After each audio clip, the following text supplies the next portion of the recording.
Listening to the Critical Hour on Radio Sputnik. I'm Wilmer Leon, joined here by my co-host, Garland Nixon. Thank you, Wilmer. The Hindustan Times reports Saudi Crown Prince humiliates Blinken over Israel. MBS kept U.S. diplomat waiting. For insight into this, let's turn to our next guest. He holds the John J. and Rebecca Moores Chair of History and African American Studies at the University of Houston, one of the most prolific writers of our time. His latest book is entitled Revolting Capital: Racism and Radicalism in Washington, D.C., 1900 to 2000. Dr. Gerald Horne, as always, welcome back. Thank you for inviting me. So, a couple of things about this story. One is, when you read the Western press, no mention of this is made. It was a great meeting. It was a productive meeting. There was no mention of the fact that some say he kept him waiting overnight. And talk about the diplomatic dynamics of that and what message MBS was sending to Tony Blinken and to the United States. Well, the message is clear. The message is obvious. Saudi Arabia, which was said to be on the verge of normalizing relations with Israel at the behest of the United States of America, is heading headlong in the opposite direction. I think at the end of the day, it's apparent that this crisis in historic Palestine is yet another withering and staggering blow to U.S. imperialism. That is to say, Washington keeps telling us that they want to focus on China, but yet they launch this failed quagmire in Ukraine. Now they're going to be bogged down in historic Palestine with a major flotilla off the coast of Israel, threatening Iran, threatening Hezbollah in Lebanon, at the same time that President Putin this week will be in Beijing breaking bread. It seems to me that MBS, the de facto leader of Saudi Arabia, who has been cooperating, by the way, with Russia on oil prices, like millions across the globe, sees what time it is. And the time is, as even the New York Times admitted a few days ago, the time is a new world order where the formulators of the so-called rules-based international order, speaking of U.S. imperialism, have to take a step back. Now, this is a very dangerous and perilous moment. I dare say that there is going to be hell to pay once what's happening dawns wholly and conclusively in various sectors of this country. I expect there to be some kinds of recriminations, particularly against the Zionist lobby, which has backed Netanyahu, who has maneuvered his country into this morass. Keep in mind that the Israeli lobby and the Zionist lobby, more generally, have done a lot of dirty work for U.S. imperialism. Recall how they helped to sandbag the presidential campaign of Jesse Jackson by branding him as a bigot and an anti-Semite some decades ago. Recall what they did to Jeremy Corbyn in Britain, branding him similarly. Recall the ludicrously obscene campaign against the former Soviet Union, where Moscow was portrayed as some sort of heir of Nazi Germany, believe it or not, and therefore there needed to be a campaign to liberate Soviet Jewry, which of course happened post-1991, and we now know that the entire enterprise was designed to bulwark the declining population of the Jewish population in historic Palestine and adding 1.5 million Russian Jews, who now, by the way, are trying to get back into Russia in light of the crisis. And so there's going to be some sort of reckoning, it seems to me. And in that litany, I could have added the campaign to demonize other members of the U.S. ruling class. I'm thinking of James A. Baker III, the former Secretary of State under the first President Bush, who tried to resolve this crisis, came into conflict with the Zionist lobby and the hawks and the Netanyahu forces, and since that time has been branded as a bigot and an anti-Semite. This kind of ham-fisted reactionary policy has led to this present crisis, has led to the acceleration of the decline of U.S. imperialism. And when this dawns, there's obviously going to have to be a reckoning. But in the meantime, watch out for an attempt to punish critics of this quagmire.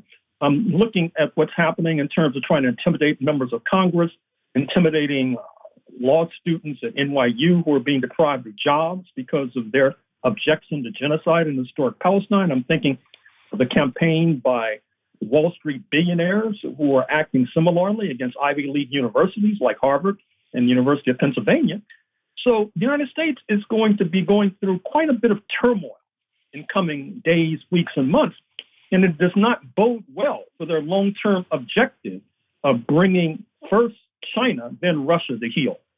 Chinese Foreign Minister Wang Yi says, quote, the injustices suffered by the Palestinians cannot continue any longer. What's interesting, I'll add that, and I'm sure you've been covering it, the Chinese and the Russians are both saying we've got to do something. The Palestinians have to have their own state. We have to be balanced. They're trying to work for a peaceful resolution and set themselves up to be able to negotiate with all sides. And meanwhile, the U.S. is taking a different perspective. What are your thoughts on the Chinese and or the Russian reaction as opposed to the U.S. reaction to the crisis in the Middle East?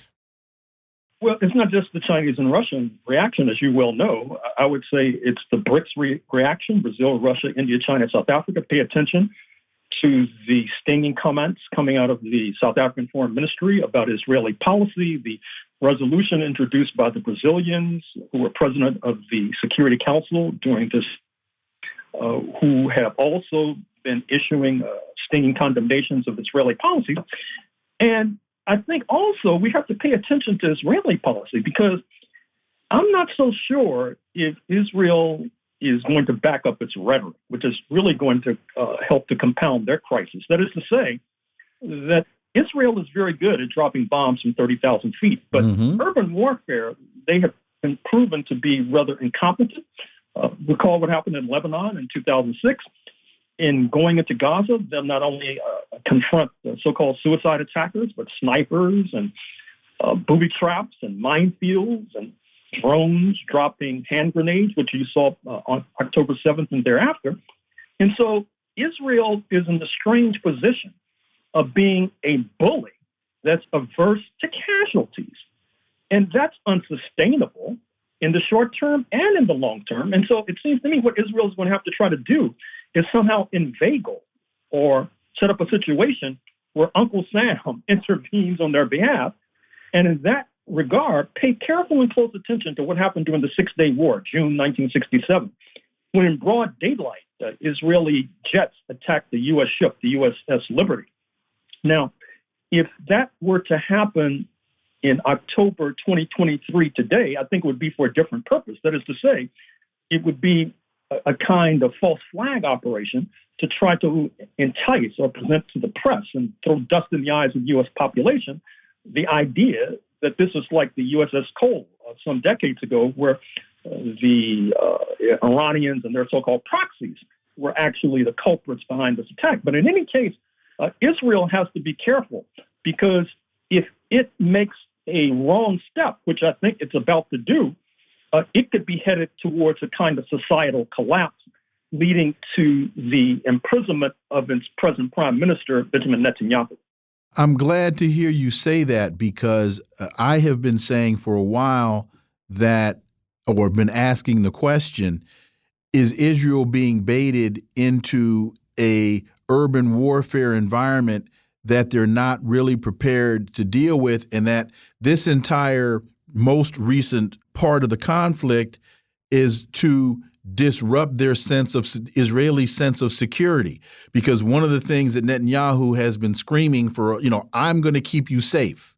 And now it is apparent, no, you can't.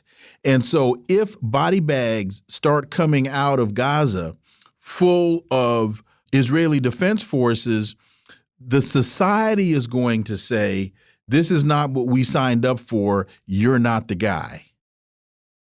Undoubtedly. Israel reminds me once again of the bully, the schoolyard bully, who really doesn't want to fight. And so when a confrontation occurs, he shouts, somebody hold me back. Hope somebody does hold me back because he doesn't want to get his coat dirty. But it's even deeper than that. If you look at what's happening internationally, There are massive bets right now against the U.S. dollar, the massive bets with regard to U.S. Treasury bills. Pay attention to the conferring with the Chancellor Scholz of the Emir of Qatar, who has suggested that unless Germany changes its policy towards historic Palestine, they'll begin to cut off natural gas exports, which Germany has become dependent upon in light of their boycotting Russian natural gas exports. And even Israel, this is post-October 7th, has begun to sell off some of its U.S. Treasury bonds and has begun to augment it with Chinese currency. So even the ultimate culprit seems to know what time it is and is hedging against the imminent and incipient decline of U.S. imperialism. The only problem, or a problem, I should say, is that many people in the United States, sadly, because of misinformation from the mass media, are sadly and tragically malinformed and misinformed and are destined to suffer as a result. Dr. Gerald Horne, as always, thank you so much for your time. Greatly, greatly appreciate that analysis, and we look forward to having you back. Thank you.